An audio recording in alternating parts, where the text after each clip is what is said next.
All right, check this out. I'm making this video today because I see a lot of this and it really just irritates my soul, bro. What's up, first of all? My name is DJ. I'm from Southeast Texas and I'm a truck driver. I've been driving trucks for a few years now, about 3 years. So, before I ever got my CDL, bro, like I was a different kind of person. I kind of got a lot of more serious about some of the decisions that I make. And because I done been through a few different things in life, I know what it's like to make a mistake. So I'm scrolling on my timeline on Facebook today and I see a guy ask for some advice. And instead of people trying to help the guy out, the first thing people do, people knee-jerk reaction is to criticize, just like them guys on Django. Criticize. Like that's the first thing. It's like people knee-jerk reaction, and I can't stand it. So the guy basically was saying that, he messed up.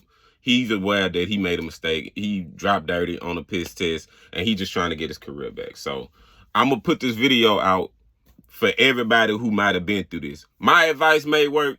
It may not. It worked for me. All I can do is try to pass it along. You feel me? So I'm going to give you a little backstory. So, man, before I started driving trucks, I was doing another job, and that job didn't piss test at all.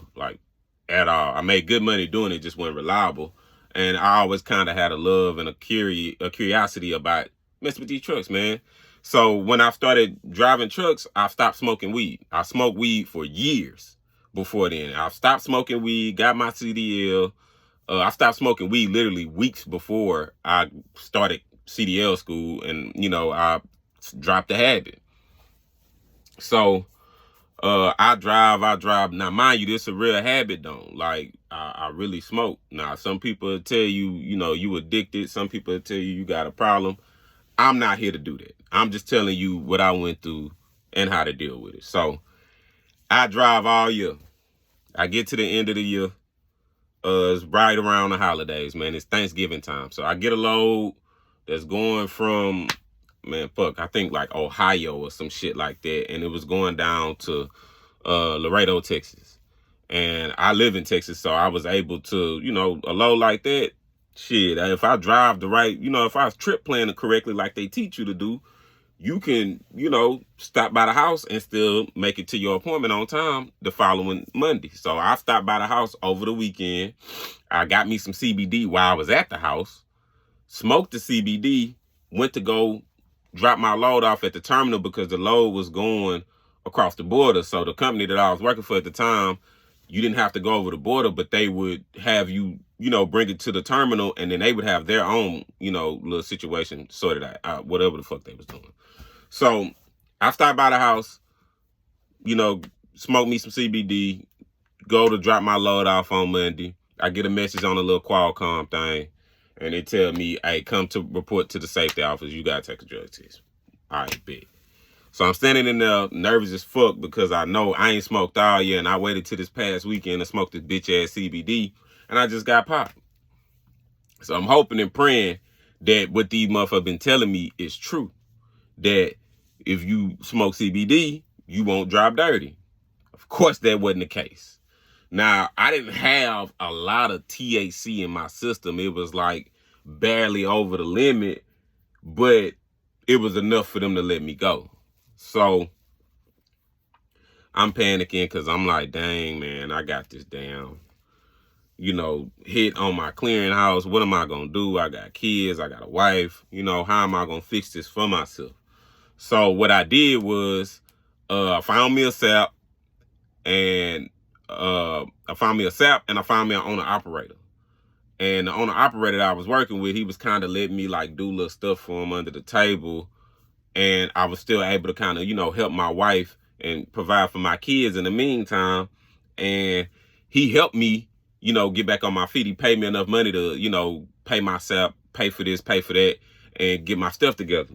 Now, I'm not advising that you drive illegally, but I was doing other things along the way, too. I was helping them around the shop. I was, moving this, cleaning up that, just trying to make ends meet, doing whatever I had to do to, get this here taken care of so I can go back to work legally. That way, if I get stopped by DOT, because we all know if DOT catch you driving like that, they can really take your whole career away. You know, depending on who you're dealing with on and the day that you're dealing with them on.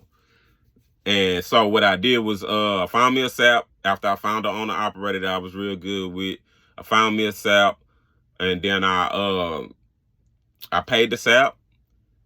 Then after I paid the SAP, I had to pay for a class. The SAP cost me like almost $700. It was a class, like a drug help class that I had to take. That was like, it was 8 hours long. It took me all day to do it, and it costed me like $100. Then after that, because I was dealing with an owner operator and not a mega carrier, I had to pay for my own drug testing in my city that I'm in, and it took, I think that was almost $100 too, or maybe it was a little cheaper. I don't know, but I spent upwards of $800, almost $1,000, trying to get my license back legal. So my advice to you would be, in this order, don't panic. It's gonna be all right. I know you go on the website and you check your clearinghouse and they got that big ass red stoplight. I know how that feel. Feel like your whole world is over. But do this. Find you an owner operator in your local area or any job, but you need to make some money. You maybe can go back to your old job, maybe not.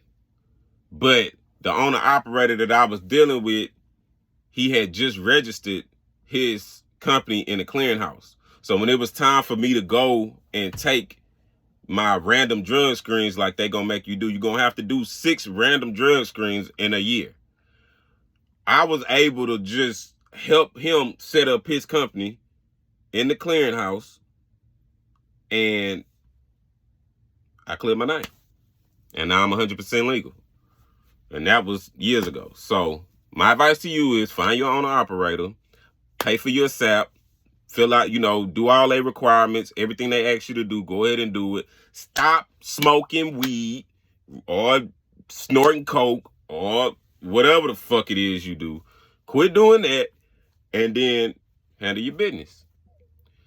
Hey man, if y'all like this, if this was helpful to you, let me know and I'll make more shit like this. It's been real. It's your boy DJ. Fuck with me.